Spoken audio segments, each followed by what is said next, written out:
هو القرآن والفرقان إليه تنصت الأكوان وفيه تعطر الآذان والقرآن. الحمد لله رب العالمين والصلاة والسلام على سيد الأنبياء والمرسلين.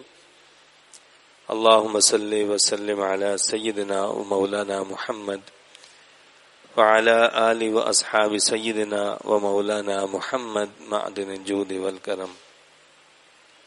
الحمدللہ، اللہ رب العزت کی مہربانی سے آج ہم نے 21ویں پارے کے آغاز سے 22ویں سپارے کے نصف تک کی تلاوت کو تراویح میں سماعت کیا.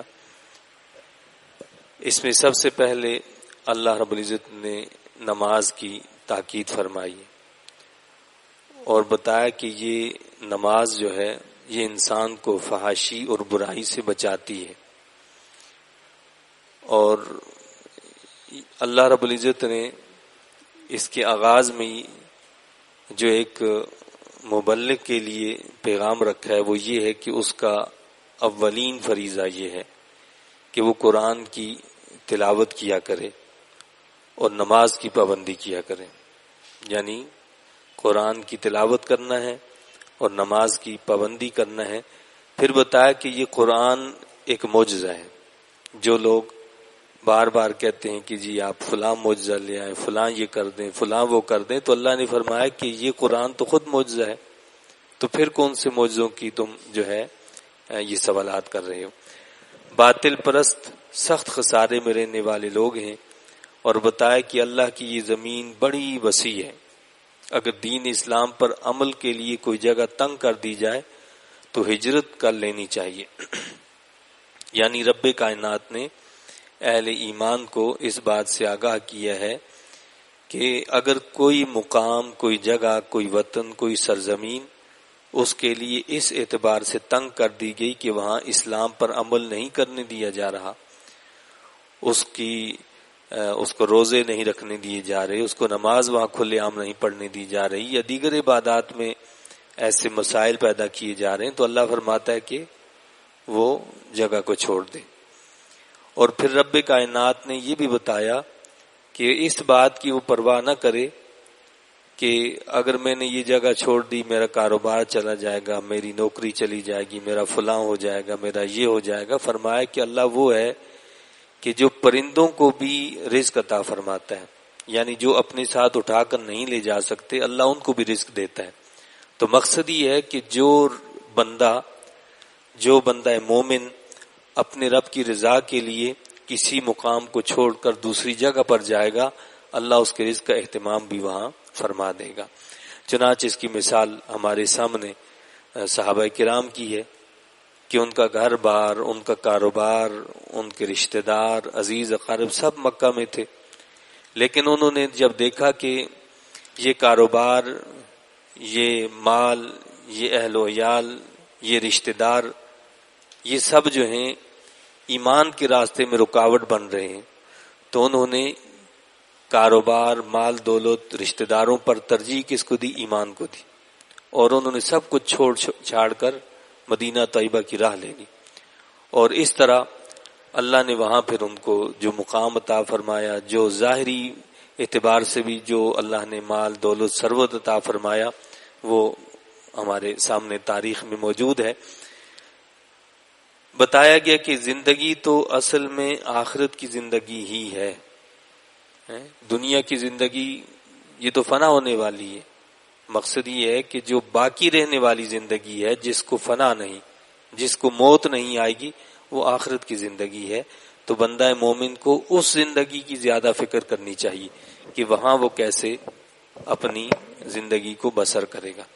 دنیا کی زندگی کے لیے ہم سوچتے ہیں کہ جی میرا مکان ہو، میرا بنگلہ ہو، میری گاڑی ہو، میرا یہ ہو، میرا وہ ہو، اور اس کے لیے تگ و دو محنت کوشش بھی کرتے ہیں، اور اس کا پتہ بھی نہیں ہوتا کہ وہ مکان، وہ گاڑی ہمیں نصیب بھی ہوگی یا نہیں.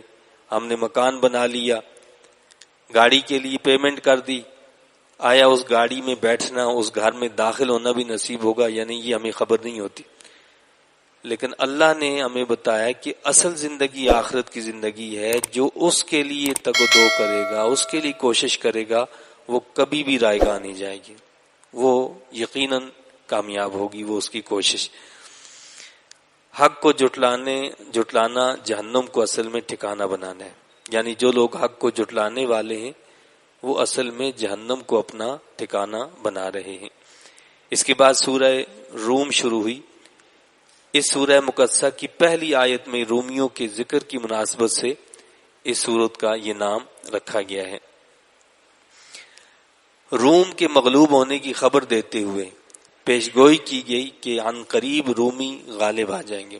یعنی رومیوں کا جو ہے ایرانیوں سے مقابلہ ہوا تھا. ایرانی جو تھے یہ آتش پرست لوگ تھے، رومی عیسائی تھے یعنی اہل کتاب تھے.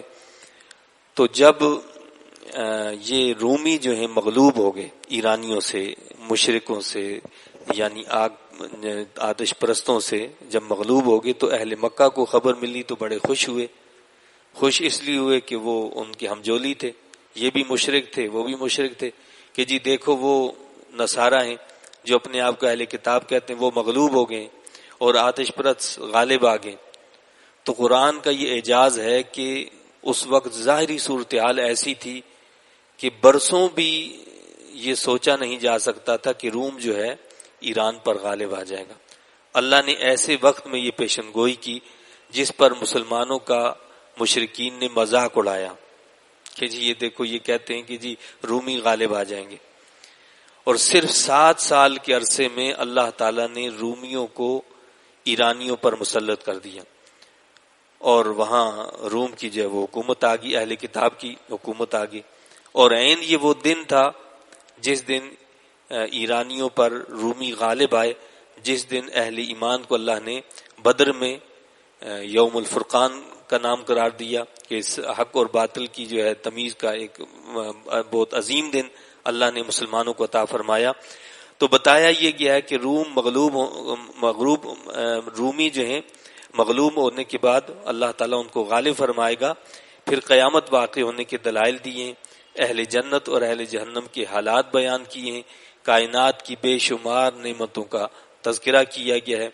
مشرکین کو مثال دے کر بتایا کہ تم اپنے غلاموں کو اپنے مال و متاع میں شریک نہیں کرتے تو پھر اللہ کے ساتھ دوسروں کو کیسے شریک ٹھہراتے ہو؟ مقصد یہ ہے کہ کوئی شخص یہ پسند نہیں کرتا کہ وہ اپنے مال میں، اپنی دولت میں اپنے غلام کو بھی حصہ دار بنا دے، وہ اپنے ملازم کو اس کا حصہ دار بنا دے. تو پھر یہ بات کیسے پسند کر لی جاتی ہے کہ اللہ کے ساتھ، اللہ کی ذات کے ساتھ کسی کو شریک ٹھہرایا جائے؟ یہ تو بہت بڑا یعنی ظلم، اور جسے ہم ظلم عظیم کہہ سکتے ہیں. اسی طرح فرمایا کہ دنیا میں فتنہ و فساد یہ انسان کے اعمال کا نتیجہ ہوتا ہے. جو غلطیاں ہوتی ہیں انسانوں سے، ان کی وجہ سے اس زمین پر فساد مچتا ہے، اور یہ خشکی اور تری کے اندر جو بھی سازشیں ہوتی ہیں، جو بھی مسائل پیدا ہوتے ہیں، وہ ہمارے اعمال کی وجہ سے ہوتے ہیں. پھر گزشتہ قوموں کی بدعمالیوں کے نتائج ذکر کیے، اللہ کی قدرت اور نشانیوں کا ذکر کرتے ہوئے آگاہ کیا کہ پھر بھی یعنی اللہ کی نشانیوں کو دیکھ کر بھی جو ان سے اعراض کرے تو وہ دراصل اندھے پن کا شکار ہے. یعنی اللہ کی کائنات میں کھلی نشانیاں موجود ہیں، اس کی توحید کے دلائل ہیں، اور یہ سارا کارخانہ قدرت جو اس بات کی دلیل ہے کہ خالق و مالک ہے کہ جو اس سارے نظام کو چلا رہا ہے. لیکن پھر بھی اس سے لوگ آنکھیں بند کر دیں تو فرمایا کہ وہ تو دراصل اندھے ہیں. انسان کی زندگی کے مختلف مرحلوں کا ذکر کیا گیا. سورہ لقمان شروع ہوتی ہے. یہ سورہ مقدسہ جو ہے اس میں حضرت لقمان حکیم کی نصیحتوں کا ذکر ہے، اس کی مناسبت سے اس کا نام سورہ لقمان رکھا گیا ہے. لقمان حکیم کا یہ مطلب نہیں ہے کہ حضرت لقمان کوئی حکیم تھے، ایسا نہیں ہے. حکیم کا مطلب ہوتا ہے حکمت و دانائی. تو حضرت لقمان جو تھے ان کو اللہ نے حکمت و دانائی سے نوازا تھا، اس لیے ان کو لقمان حکیم کہا جاتا ہے. وہ کوئی طبیب نہیں تھے، وہ کوئی ڈاکٹر نہیں تھے، بلکہ حکمت و دانائی سے اللہ نے ان کو نوازا تھا. اس سورہ مقدسہ کے آغاز میں قرآن کریم کے لیے فرمایا ہے کہ یہ قرآن ان لوگوں کے لیے ہدایت اور رحمت ہے جو اخلاص کے ساتھ فرمانبرداری کرتے ہیں۔ اس قرآن سے ہدایت کسے ملے گی؟ جو اس کی فرمانبرداری کرے گا اخلاص کے ساتھ اور اللہ کی رضا اور خوشنودی کے لیے کرے گا، اللہ اس سے اس کو ہدایت دے گا اور اس کی رحمتوں سے اسے مالا مال فرمائے گا۔ تو اللہ ہمیں بھی وہ خلوص عطا فرمائے اور وہ ہدایت اور رحمت عطا فرمائے جو یہ قرآن لے کر آیا ہے۔ اللہ رب العزت نے حضرت لقمان کو حکمت و دانائی عطا فرمائی، انہوں نے اپنے بیٹوں کو جو نصیحتیں کی ان کا اللہ نے ذکر کیا کہ انہوں نے اپنے بیٹوں کو، اپنی اولاد کو بہت ساری نصیحتیں کی، اور وہ ایسی نصیحتیں ہیں جو ایک معاشرے کو سدھار دیتی ہیں اور سنوار دیتی ہیں، اور جس شخص کے اندر وہ آ جائیں وہ آداب، وہ چیزیں، وہ واقعتاً ایک انسان بن جاتا ہے۔ اللہ کی چند قدرتوں اور نشانیوں کا ذکر ہوا، تقوی کی تلقین کرتے ہوئے قیامت کی باز پرسی سے ڈرایا گیا، پھر سورہ سجدہ شروع ہوئی۔ اس سورہ مقدسہ کی 15ویں آیت میں سجدے کے مضمون کی مناسبت سے اس کا یہی نام رکھا گیا ہے۔ اس کے آغاز میں بھی قرآن کریم کا ذکر ہوا کہ یہ اللہ کا نازل کردہ کلام ہے۔ قیامت کے دن مجرمین کا دنیا میں واپسی کی تمنا کرنے کا ذکر کیا، کہیں گے کہ مولا کریم آج تو ہم نے یہ سب کچھ دیکھ لیا، اب ہمیں پتہ چل گیا، بس اب ہمیں دنیا میں واپس بھیج دیا جائے، اب ہم ایسا نہیں کریں گے، تیرے فرما بردار پکے بن کر جو ہے نا اب رہیں گے۔ فرمایا جائے کہ نہیں، وہ وقت ختم ہو گیا، وقت ختم ہو گیا، امتحانی پیپر دے کر آئیں کہ نہیں جی وہ بس اب ہمیں پتہ چل گیا، دوبارہ ہم سے یہ پیپر لے لیں۔ کیا کہا جائے گا کہ ٹھیک ہے اب دوبارہ دے دو، پیپر دیکھ لیا، اس کو پڑھ لیا، اب ہم حل کر ہی نہیں سکے، وقت ہمارا 3 گھنٹے کا تھا اور اس میں ہم پورا نہیں کر سکے، ہم اب عذر کریں کہ جی یہ مسئلہ ہو گیا تھا، فلاں مسئلہ ہو گیا تھا، سو نہیں سکا تھا رات کو میں اس لیے تیاری نہیں ہوئی، بس اب مجھے تو ہے آپ 1 گھنٹہ دے دیں، آدھا گھنٹہ دے دیں، بس پھر میں اس کو کر لوں گا۔ اجازت ملے گی؟ نہیں ملے گی۔ اسی طرح اللہ نے یہ دنیا میں جو ہمیں بھیجا ہے یہ وہی امتحانی ٹائم ٹیبل ہے کہ وقت دیا ہے کہ اس کے اندر تم نے اس کو پیپر کو صحیح صحیح حل کر دینا، لیکن یہ حل ہونے کے بعد، یہ امتحان کا وقت ختم ہونے کے بعد تم کو ہو کہ اب ہمیں مہلت دے دی جائے، پھر کوئی مہلت نہیں ملے گی، مہلت کا وقت ختم ہو چکا۔ اللہ والوں کی علامات بتائی گئی ہیں، نیز اہل جنت اور اہل جہنم کے ساتھ قیامت کے دن ہونے والے معاملات کا ذکر بھی کیا گیا ہے۔ تورات نازل کرنے والے خالق نے ہی قرآن کو بھی نازل کیا، یعنی فرمایا کہ تم قرآن کا جو انکار کرتا ہے، یہ قرآن تو اسی رب نے نازل کیا جس نے تورات کو نازل کیا، جو تورات کو مانتا ہے اسے قرآن کو بھی ماننا چاہیے۔ قیامت کے دن سارے اختلافات کا فیصلہ کر دیا جائے گا۔ اس کے بعد سورہ الاحزاب شروع ہوئی۔ الاحزاب یہ حزب کی جمع ہے، حزب جماعت کو کہتے ہیں، اور احزاب بہت ساری جماعتیں۔ مشرکین مکہ نے بہت ساری جماعتوں کو جمع کیا، تمام قبائل کو جمع کیا اور یہودیوں کو بھی اپنے ساتھ ملایا اور ملا کر مسلمانوں پر حملہ آور ہوئے۔ اسی کی مناسبت سے اس سورت کا نام ہی الاحزاب رکھا گیا۔ اس کو غزوہ خندق بھی کہتے ہیں اور غزوہ احزاب بھی کہا جاتا ہے، یعنی اس میں مسلمانوں پر جب حملہ کیا گیا تو اللہ کے نبی صلی اللہ علیہ وسلم نے اپنے جانثاروں سے اس سلسلے میں جب مشورہ کیا تو حضرت سلمان فارسی رضی اللہ تعالیٰ عنہ نے یہ مشورہ دیا کہ ہم ایک خندق کھودتے ہیں اور خندق کھود کر ہم ان کا مقابلہ کرتے ہیں۔ یعنی ایک طرف ہزاروں لوگ، اتنی بڑی تعداد، کئی قبائل مل کر جو ہے مسلمان پر حملہ آور ہو رہے ہیں، تو ایسے میں کیا کیا جائے؟ تو اللہ کے نبی صلی اللہ علیہ وسلم نے حضرت سیدنا سلمان فارسی رضی اللہ عنہ کے اس مشورے کو پسند فرمایا، اور یہ عربوں کے لیے بالکل نیا یعنی معاملہ تھا، وہ سمجھ ہی نہیں سکے کہ یہ کیا ہو گیا۔ تو تقریباً 1 مہینے تک انہوں نے محاصرہ کیا، 1 مہینے تک، اور پھر اللہ تعالیٰ نے ایسی صورتحال بنائی کہ وہ خود ہی بھاگ کر چلے گئے۔ اللہ نے ایسی ہوائیں چلائیں اور ایسا موسم کر دیا کہ ان کی ہانڈیاں بھی الٹ گئیں، ان کے کھانے پینے کی اشیاء بھی ان کے پاس نہیں بچی، تو وہ وہاں سے بھاگ نکلے، اور اس طرح اللہ تعالیٰ نے اہل ایمان کو کامیابی سے سرفراز فرمایا۔ اس صورت میں 3 واقعات پر بحث کی ہے، غزوہ احزاب یعنی غزوہ خندق کے حوالے سے جو ہے تفصیل بتائی گئی ہے، پھر غزوہ بنی قریظہ کا ذکر کیا ہے۔ یہ بنو قریظہ وہ یہودی ہیں جنہوں نے مسلمانوں کے ساتھ معاہدہ کیا ہوا تھا کہ ہم آپ کے خلاف کسی کا ساتھ نہیں دیں گے، لیکن اس موقع پر انہوں نے بھی مشرکین کا ساتھ دیا۔ تو ظاہر ہے کہ جب یہاں سے فارغ ہوئے تو مسلمانوں کو حکم ملا کہ ان کا کام تمام کیا جائے، تو حضور علیہ الصلوۃ والسلام نے بنی قریظہ میں پہنچنے کا حکم دیا، اور خود بھی اللہ کے نبی صلی اللہ علیہ وسلم وہاں تشریف لے گئے، تو اس کی تفصیلات کو بھی بیان کیا گیا۔ اور پھر تیسری چیز جو اس صورت میں بیان کی ہے وہ حضور علیہ الصلوۃ والسلام کا حضرت سیدہ زینب رضی اللہ تعالیٰ عنہا سے نکاح کا جو ہے وہ تذکرہ کیا گیا۔ اس سلسلے میں چند اہم امور یہ بتائے ہیں کہ متبنہ کے بارے میں جتنے بھی جاہلی تصورات تھے اور اوہام تھے ان کا ازالہ کیا گیا۔ یعنی متبنہ کہتے ہیں منہ بولا بیٹا، تو منہ بولے بیٹے کو زمانہ جاہلیت میں حقیقی بیٹے کی طرح تصور کیا جاتا تھا، اور اس کو حقیقی بیٹا جانتے تھے۔ جس طرح حقیقی بیٹے نے اگر کسی عورت سے نکاح کیا ہے اور پھر اگر وہ طلاق دے دیتا ہے یا اس کا انتقال ہو جاتا ہے تو اس کی بیوی سے، حقیقی بیٹے کی بیوی سے نکاح نہیں کیا جا سکتا، تو اسی طرح وہ منہ بولے بیٹے کی بیوی کو بھی ایسا حقیقی بیٹے کی جو بیوی جو ہوتی ہے اس کی طرح تصور کرتے تھے، یعنی اس کے ساتھ جو نکاح نہیں کیا جا سکتا۔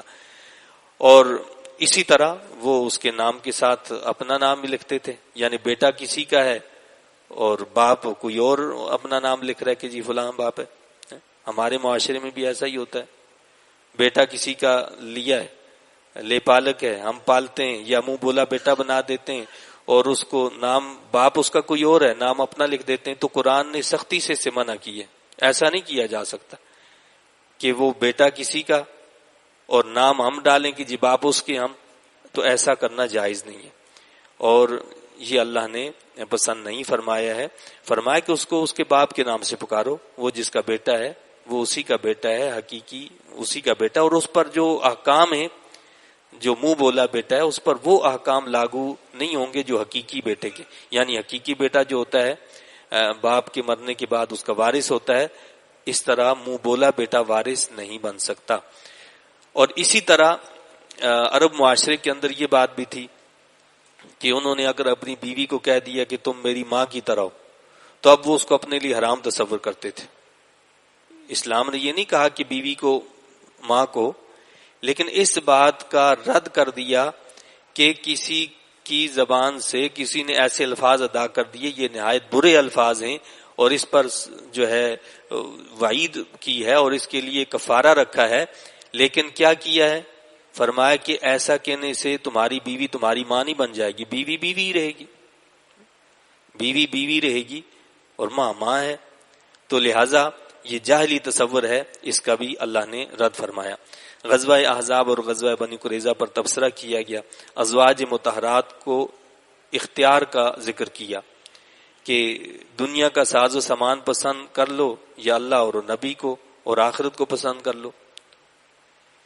یعنی معاملہ یہ ہوا کہ اب کئی جنگوں کے بعد اللہ نے مسلمانوں کو بڑی کشادگی عطا فرمائی اور صحابہ کرام کو بھی کشادگی اللہ نے کافی دی، لیکن کاشانہ اقدس حضور انور صلی اللہ علیہ وسلم کے گھر مبارک کا اب بھی یہ حال تھا کہ بعض اوقات کئی مہینوں تک گھر میں چولہا نہیں جلتا تھا اور کھجور پر گزارا ہوتا تھا۔ اور ظاہر ہے کہ جب معاشرے میں دوسرے لوگوں کو دیکھا جائے کہ ان کے پاس کشادگی آ گئی، وسعت آ گئی، تو فطری بات ہے، ایک جذبات پیدا ہوتے ہیں کہ جی اب ہم اس طرح محرومیوں کا شکار کیوں رہیں۔ تو ازواج مطہرات نے مل کر حضور علیہ الصلوۃ والسلام سے ایک مطالبہ کیا۔ مطالبہ یہ تھا کہ جی سب کو اتنی کشادگی ملی، اب ہمیں بھی تو کچھ دیا جائے۔ تو چونکہ ازواج مطہرات کا مقام دیگر خواتین سے بہت بلند ہے، اللہ کے نبی کی بیویاں ہیں، تو یہ مطالبہ ان کی شایان شان نہیں تھا. اس لیے اللہ نے اپنے نبی صلی اللہ علیہ وسلم کو فرمایا کہ آپ ان کے سامنے یہ بات رکھ دیں کہ اگر تمہیں دنیا کا ساز و سامان چاہیے، دنیا کا مال دولت چاہیے، آؤ میں تمہیں ساز و سامان دیتا ہوں، دنیا کی دولت دیتا ہوں، یہ لے لو اور رخصت ہو جاؤ. اور دوسری صورت یہ ہے کہ تمہیں اللہ چاہیے، اللہ کا نبی چاہیے اور آخرت چاہیے، تو پھر تمہیں اسی کو قبول کرنا پڑے گا، اسی صورتحال کو، یعنی جس صورتحال میں ہو پھر اسی میں رہنا ہوگا. تو تمام ازواج مطہرات نے بیک زبان یہی کہا کہ ہمیں نہ مال دنیا چاہیے، نہ دولت دنیا چاہیے، ہمیں اللہ چاہیے، اس کا نبی اور آخرت چاہیے.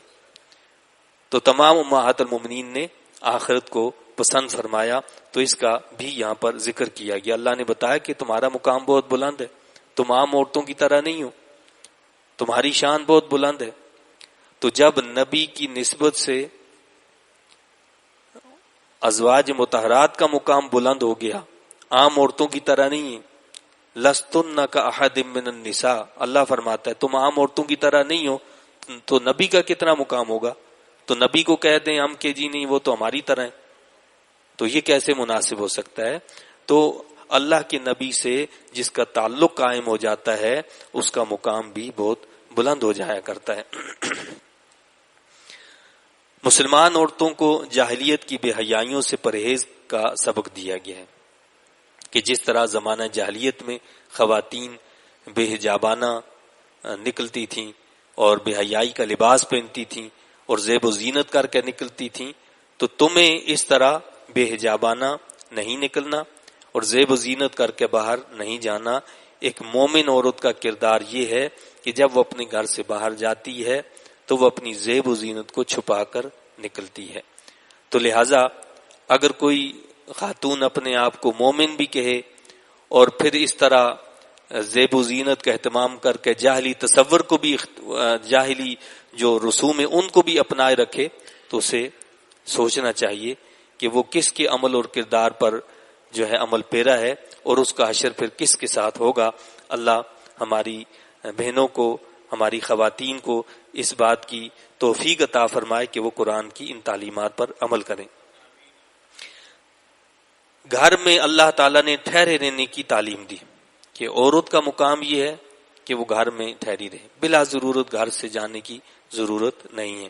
ہاں جہاں ضرورت ہے وہاں اس کو نکلنے کی اجازت بھی دی گئی ہے، لیکن اسی شرط کے ساتھ کہ وہ زیب و زینت کر کے باہر نہ جائے. اور بامر مجبوری اگر غیر محرم سے بات کرنا پڑ جائے تو فرمائے کہ وہاں احتیاط کا دامن نہ چھوڑا جائے، یعنی گفتگو میں، کلام میں ایسا انداز اپنایا جائے کہ کسی ایسے شخص کے دل میں جس میں کوئی روگ ہو اس کے اندر کوئی لالچ پیدا نہ ہو، کوئی طمع پیدا نہ ہو جائے، اس سے محتاط رہتے ہوئے گفتگو کی جائے. حضرت زینب رضی اللہ تعالیٰ عنہ سے حضور علیہ السلام کے نکاح کے سلسلے میں مخالفین کے اعتراضات کا جواب دیے. آج بھی غیر مسلم دنیا میں یہ بڑا پروپیگنڈا کیا جاتا ہے، خصوصاً سیدہ زینب رضی اللہ تعالیٰ عنہ کے نکاح کے حوالے سے.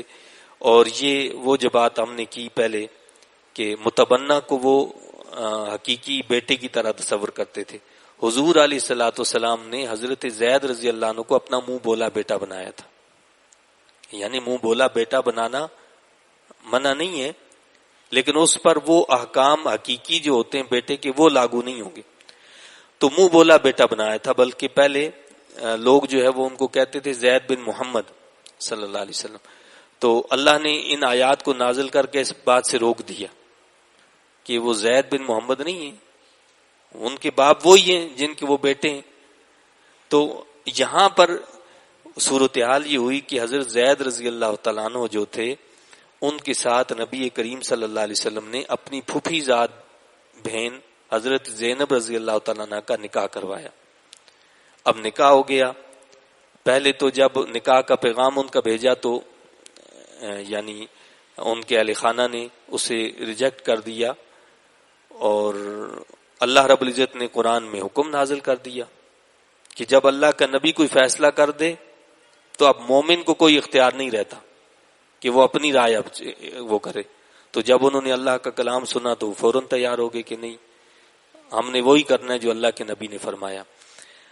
تو جب حضرت زید رضی اللہ عنہ کے ساتھ حضرت زینب رضی اللہ تعالیٰ عنہ کا نکاح ہو گیا تو نباہ نہیں ہو سکی، یعنی آئے روز کچھ نہ کچھ چپکلش رہتی اور وہ تذکرہ بھی کرتے. اللہ کے نبی صلی اللہ علیہ وسلم ان کو روکتے رہے کہ نہیں، طلاق نہیں دینی ہے، تم نے نباہ کرنی ہے.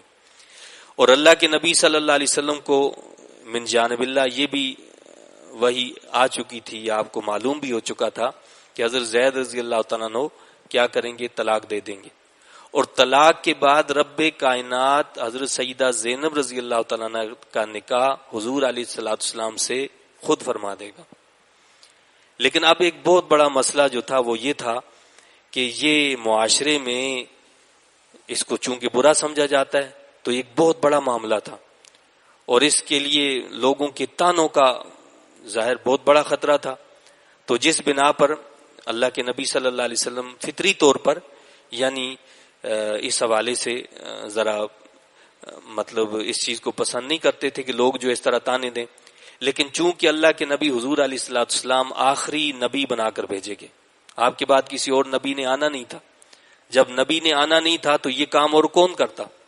نبی کے علاوہ کسی کے اندر اتنی ہمت نہیں تھی کہ وہ اس قسم کی جو جاہلی تصورات ہیں ان کو ختم کر سکے. تو اللہ نے خود یعنی جب حضرت زینب رضی اللہ تعالیٰ عنہ کی طلاق ہو گئی اور عدت گزر گئی تو اللہ نے خود قرآن میں اعلان کیا کہ ہم نے ان کا نکاح حضرت زینب رضی اللہ تعالیٰ عنہ کا نکاح جو ہے حضور علیہ السلام سے کروا دیا. یہ وہ واحد زوجہ مطہرہ ہیں اور امہات المؤمنین میں سے ہیں کہ جن کا نکاح اللہ نے خود آسمانوں پر حضور علیہ السلام سے کروایا. تو اس سلسلے میں بھی اللہ نے مخالفین کے اعتراضات کے جوابات دیے، قانون طلاق کی ایک دفعہ کو بیان کیا، حضور انور صلی اللہ علیہ وسلم کے لیے نکاح کا ایک خاص ضابطہ بیان کیا. یعنی عام اہل ایمان کے لیے تو یہ حکم ہے نا کہ ان کے لیے 4 بیویوں سے زیادہ ازواج کے رکھنے کی ممانعت ہے. لیکن حضور علیہ السلام کا اس سے استثناء ہے، آپ کو ایکسیپشن دی گئی ہے اور آپ کے لیے الگ اللہ نے اس میں قانون بیان کیا. حضور پرنور صلی اللہ علیہ وسلم کو بھی اب مزید نکاح کی ممانعت فرما دی گئی. جب ازواج مطہرات نے وہ مطالبہ پیش کیا تھا اور پھر جب اللہ کے نبی صلی اللہ علیہ وسلم نے فرمایا کہ تم دنیا کو پسند کر لو یا پھر اللہ نبی اور آخرت کو پسند کر لو، تو جب انہوں نے دنیا کے مقابلے میں آخرت کو پسند کر لیا تو تقریباً وہ 9 ازواج مطہرات تھیں. تو اللہ نے اب ان کی دلجوئی کے لیے بھی یہ فرما دیا کہ اب حضور علیہ الصلوۃ والسلام ان کے اوپر کوئی اور نکاح نہیں کریں گے. یہ بھی آپ کے لیے پابندی لگا دی، نہ ان کا کو تبدیل کیا جا سکتا ہے، یعنی ایسا بھی نہیں ہو سکتا کہ کسی کو طلاق دے دی جائے اور پھر اس کی جگہ کسی اور سے نکاح کر لیا جائے، اس کی بھی اجازت اللہ نے نہیں دی. اور فرمایا کہ بس اب ان کے علاوہ کسی اور کے ساتھ نکاح نہیں کیا جا سکتا. پھر اسی طرح حضور علیہ الصلوۃ والسلام کو جو ہے مزید نکاح کی ممانعت فرمائی. ازواج مطہرات کے لیے فرمایا کہ یہ امت کی مائیں ہیں، امہات المومنین ہیں، یہ تمام مسلمانوں کی مائیں، اور وصال نبوی صلی اللہ علیہ وسلم کے بعد ان کے ساتھ نکاح کو ناجائز قرار دیا. ظاہر مائیں جب قرار دے دیا تو ان سے نکاح بھی حرام ہے. اور اللہ کے نبی صلی اللہ علیہ وسلم کا جب وصال ہو گیا تو فرمایا کہ ان کے ساتھ نکاح کوئی بھی نہیں کر سکتا. مسلمان عورتوں کو پردے کا حکم دیا گیا. اس سورہ مقدسہ میں سورہ احزاب کے اندر اللہ تعالیٰ نے خصوصی احکامات پردے کے اہل ایمان کے لیے، اہل ایمان کی خواتین کے لیے نازل فرمائے ہیں کہ جب وہ گھر سے باہر جائیں تو وہ پردے کا اہتمام کریں. حضور اکرم صلی اللہ علیہ وسلم سے ملاقات اور دعوت کا ضابطہ بھی بیان کیا اور حضور نبی کریم صلی اللہ علیہ وسلم پر درود پاک پڑھنے کا بھی حکم دیا کہ تو سب مل کر پڑھیں اللہم صلی وسلم علی سیدنا مولانا محمد وعلی آلہ واصحاب سیدنا مولانا محمد معدن جود والکرم. تو فرمایا کہ اللہ اور اس کے فرشتے نبی کریم صلی اللہ علیہ وسلم پر درود بھیجتے ہیں، تو اے اہل ایمان تم بھی اللہ کے نبی صلی اللہ علیہ وسلم پر درود و سلام بھیجا کرو اور خوب درود و سلام بھیجا کرو. منافقین کو تنبیہ کی گئی اور بتایا گیا کہ اتباع رسول اور اسوہ رسول کی پیروی میں ہی ایک مومن کے لیے کامیابی ہے. اس کے بعد سورہ سبا شروع ہوئی. قوم سبا کے تذکرے کی مناسبت سے اس کا نام سبا رکھا گیا ہے.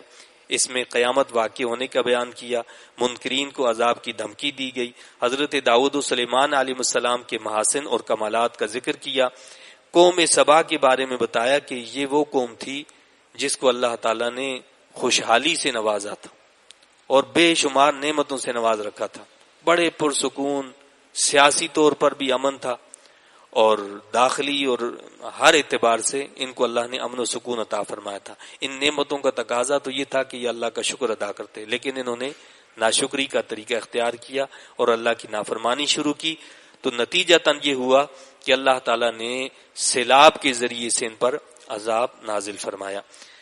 قیامت کے دن کا تذکرہ کیا کہ قیامت کے دن جو صورتحال پیش ہوگی وہ یہ ہوگی کہ دنیا میں جو لوگ اپنے لیڈروں کی پیروی کیا کرتے تھے اور جن کے لیے جان چھڑک دیتے تھے اور اپنا خون بہانے کے لیے تیار رہتے تھے، تو فرمایا کہ جب قیامت کا دن ہوگا تو یہ جو ماتحت لوگ ہوں گے یہ اپنے لیڈروں سے الجھیں گے، لڑائی کریں گے، جھگڑا کریں گے کہ تمہاری وجہ سے آج ہم یہ جہنم میں جانے والے ہیں، تو ایک دوسرے کو برا بھلا کہیں گے۔ یعنی اس سے یہ واضح ہوتا ہے کہ انسان کو دنیا کی زندگی کے اندر بھی اپنا لیڈر اور اپنا قائد ایسے فرد کو بنانا چاہیے کہ جو اس کو جہنم میں لے جانے کے بجائے جنت کی طرف لے کر جائے، اور وہاں اس سے لڑنا نہ پڑے، بلکہ لیڈر خود کہے کہ آؤ تمہیں لے کر چلتے ہیں، جنت میں ہم جائیں گے۔ تو اللہ تعالیٰ ہمیں اپنے حبیب کریم صلی اللہ علیہ وسلم کی سچی غلامی عطا فرمائے اور اپنے حبیب پاک صلی اللہ علیہ وسلم کی شفاعت سے